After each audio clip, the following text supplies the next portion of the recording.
Hey, real quick, Future Harris here. We posted this video yesterday, but with a mistake on it because the pamphlet that came with the microphone said to speak into the top of it with some kind of vague pictures, but Razer.com said to speak into the front of it and specifically said not to speak into the top of it. And so because it looks like a front-facing microphone, I spoke into the front, and it turns out you're supposed to speak into the top. So we're just gonna redo the spoken audio test on this video. I'm gonna re-listen to it and give improved thoughts on the microphone. Back to the video. Razer's making some moves. By the way, I wanna be transparent here, give a little bit of a disclosure. This video is not gonna sound great. I don't have a good sounding room in my home anymore. They just drywalled Senpai. So this entire space is blank, parallel walls. It's gonna sound terrible, which is ironic for a microphone video. Don't worry, we're gonna do the actual audio test tomorrow at the place where we make and produce all the StreamBeat stuff, AKA Ryan's studio. So Razer's making some moves, and I'm actually really happy with a lot of the moves they've made lately. I mean, I don't use any of their products, and we'll get into why that is. Maybe later in the video, you'll understand. But they've made plays in the microphone game that show that they understand what the future of streaming and USB microphones is, and I appreciate that, Razer. By the way, if you end up enjoying this video, if you find it helpful at all, please don't forget to hit the like button, helps out a lot, and hit the subscribe button. Join the channel, come say hi, see all the tech review stuff that we do on this channel.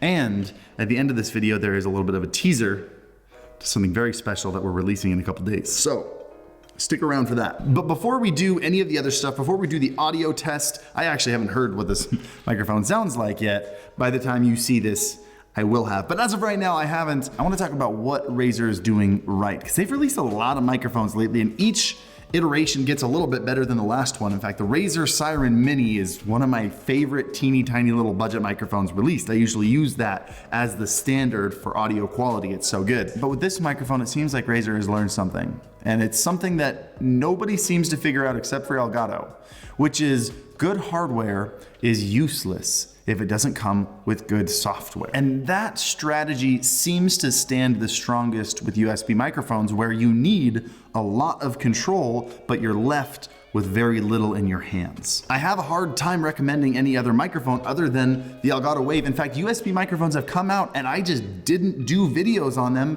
because they didn't come with software like the Elgato Wave did. Elgato showed me this microphone before the pandemic started, and they showed me the Wavelink software, which was essentially a cleaner and more powerful Go XLR software. You need control. You need to be able to control your music and your teammates and your game volume and your microphone and different volumes, be able to mix those. Still, nobody has copied it. I don't understand what's going on. Well, I should say nobody's copied it until today, when Razer came out with this microphone as well as a companion smaller microphone, and they released mixing software with it. So let's jump into the good.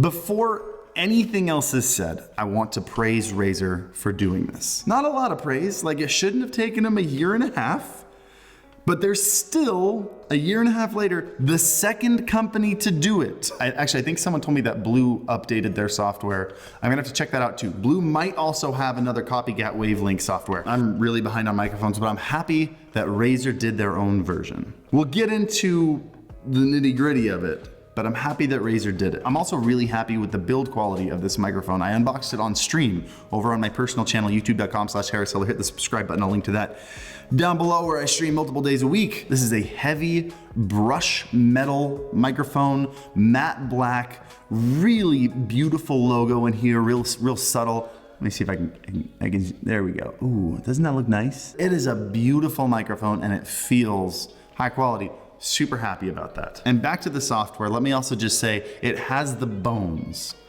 of really good software. And by that I mean, it is essentially a direct ripoff off of Wavelink, which is fine. I have no problem with that. If someone does something right and you're a competitor, you should absolutely use that thing. You can see it's got two different submixes. We have the stream mix that the stream hears. We have the playback mix, which you hear by plugging your headphones into the little headphone jack on the back, always a necessary feature. And then just like Wavelink software, you can add up to, I don't know how many inputs you can add, hold on. Yeah, it looks like you can add up to 9 inputs, each one with a submix. You can control how much goes to the stream and how much goes to your headphones, and you can link them together, which is one of the great features that they took from Elgato, also that Elgato took from me. They didn't take it from me, I gave it to them. I'm never gonna stop claiming that, by the way. Shameless plug, every time I mention the link thing, that was me. It really just is Elgato's Wavelink software just turned on its side. They even have the same little ear icons, and you can control which one you're listening to, just like Elgato's. So far so good, right? Well, let's go into the struggles, because I'm about to rain on a couple parades here. After toying with this software for about an hour, hour and a half, I got really frustrated because it's not finished. It is insanely buggy. And I'm sure a big portion of that is that it's built into Synapse. For example, under microphone here, we have this sending to the playback mix, which is what I'm hearing right now. You can see I have the little ear checked over here. And if I drag this down to 0, I still hear the microphone exactly the same. It didn't change anything. It's exactly the same at 100. Go back to 0, and it's weird because it shows no sound in the playback mix, but I still hear my microphone the same volume. But if I hit mute, now I don't hear the microphone at all. So this is clearly the control for what I hear from my microphone. Let's put some Stream Beats Christmas. I know, you're gonna get mad at me. Put an angry comment down below. That's fine. I know it's still October, but we're getting close. Okay, so the music is coming through the music tab here, and I can adjust how much comes through the stream, and I can adjust how much comes through my headphones. But if I link them together and I drag the playback mix, it only lowers my headphones. You can see it's still just as loud in the stream mix, and you guys can still hear it until I let go.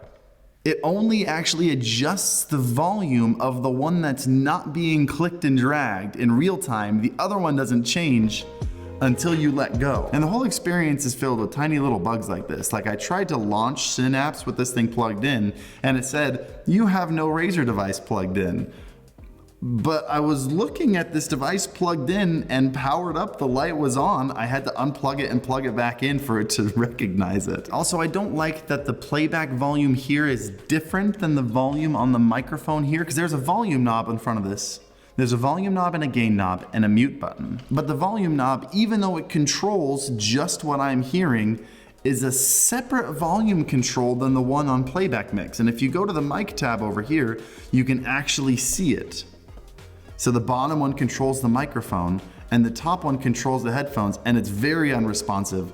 You can see it jumping around right there. But why is there 2 separate volumes? This is all the same software. It's all controlled by the same thing. Why can't this just control everything? But that was, again, a weird software choice. But if you want my opinion, all these things are overcomable if you understand how they work, like dragging one slider and having to wait until you let go for it to show the sound, not a deal breaker.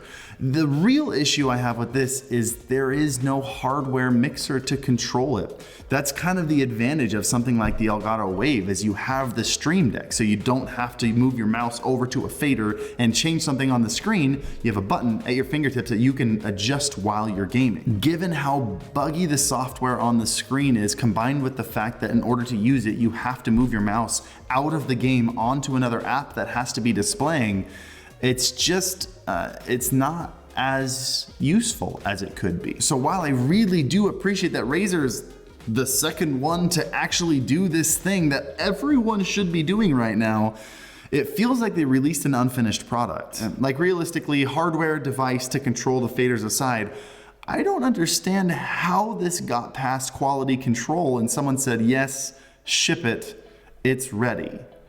Because it's not ready. I've had this love-hate relationship with streaming products. We have some of the most innovative devices in the streaming industry. We've managed to take really intense audio and video control devices and turn them into something simple and easy to understand that someone who has no background in audio or video can control. Things like the Go XLR, things like the Wave software. But it feels like 9 times out of 10, whenever a company releases a streaming product, it feels like most of the corners are cut. But I'll get off my soapbox. I'm gonna stop talking about the things that frustrate me about this mic, because at the end of the day, if it sounds really good and it does more than 99% of other microphones, this is still a good product. So let's fast forward to tomorrow, where I bring this thing inside of Ryan's studio, and let's see what it sounds like.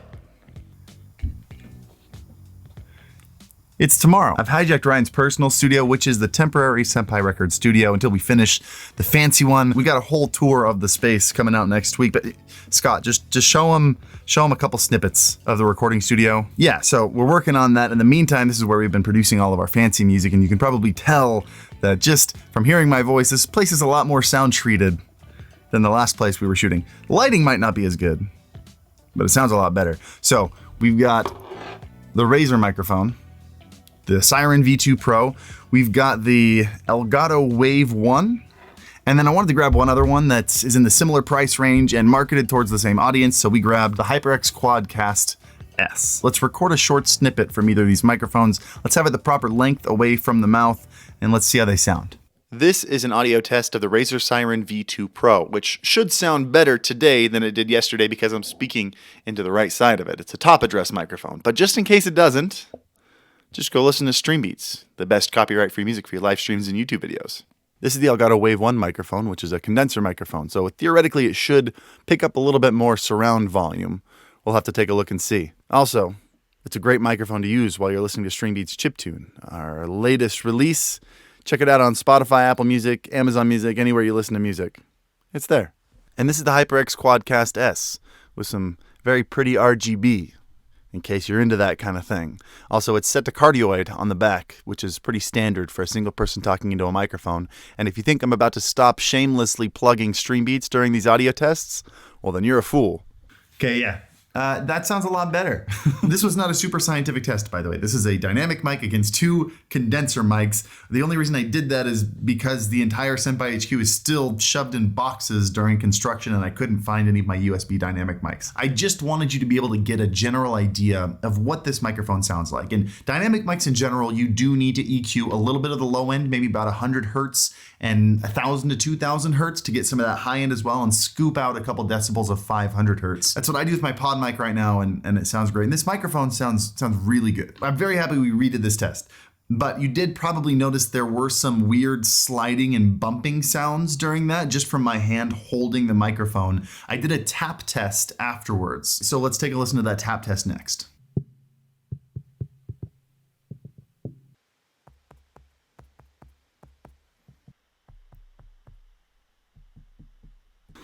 See, that's probably actually my biggest concern about the microphone. I don't think I could use this microphone without some kind of shock mount. With the second two microphones, what you were hearing when I was tapping is the actual sound, like the sound traveling through the air into the microphone, because they're condenser mics. They pick up more detail. With the Razer, that was the vibration traveling through the desk and up into the microphone, and it was 5 times louder than the other two, which is kind of crazy to me because on the Razer website itself, one of the features that it boasts right up front is a built-in shock absorber, and it was really bad. Like, if you have this microphone on an arm and that arm is clamped to the desk, the vibrations from your mouse and your keyboard are going to travel up into the microphone, and there's no noise cancellation to really stop that. That's a concerning problem, especially with a mic of this price. But let's take a listen to sound isolation, because this one should be the best out of the three.